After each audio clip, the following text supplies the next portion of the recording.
Digital અરેસ્ટના ગુનામાં wanted આરોપીના Surat cyber crime પોલીસે ધરપકડ કરી છે। આરોપી જિગ્નેશ શાહની સુરત સાયબર ક્રાઇમ સેલે અમદાવાદથી ધરપકડ કરી હતી। આરોપી મૂળ આણંદનો વતની છે અને અભ્યાસ કરે છે। આરોપી જિગ્નેશ શાહે આ ગુનામાં અગાઉ ઝડપાયેલા આરોપી કૃણાલસિંહ સિસોદિયાની પોતાનું એકાઉન્ટ કમિશન પર આપ્યું હતું। આરોપીઓએ ફરિયાદીને અઠવાડિયા સુધી ડિજિટલ અરેસ્ટ કરી ગુનો આચરેલો હતો। ફરિયાદીને વિડીયો કોલ કરી નરેશ ગોયલ કેસમાં તમારા આધાર કાર્ડ દ્વારા ટ્રાન્ઝેક્શન થયા હોવાનું જણાવી ડિજિટલ અરેસ્ટ કર્યા હતા। ફરિયાદીને ડિજિટલ અરેસ્ટ કરી તેમના તમામ બેંક એકાઉન્ટની માહિતી મેળવી 22 લાખથી વધુની રકમ પડાવી લીધી હતી।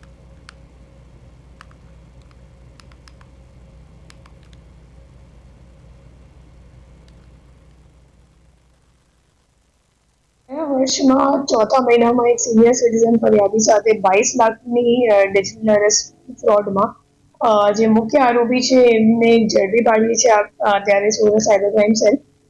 એ અમદાવાદનો રહેવાસી છે। એમનું નામ છે જિગ્નેશ શાહ એન્ડ છેલ્લા કેટલા વર્ષથી આ જ કામ કરે છે અને એમનું જેના માટે કામ કરતો હતો એમનું નામ છે મહેશ અને અત્યારે દુબઈમાં જ છે અને લગભગ 22 લાખમાંથી 10 લાખ રૂપિયા જિગ્નેશ શાહ પોતાના માટે રાખી લીધું હતું અને બીજા 2-3 લાખ જે અકાઉન્ટ હોલ્ડર છે એમને આપ્યું હતું અને હવે જે મહેશભાઈ છે એમને પકડવા માટે તપાસ ચાલુ છે।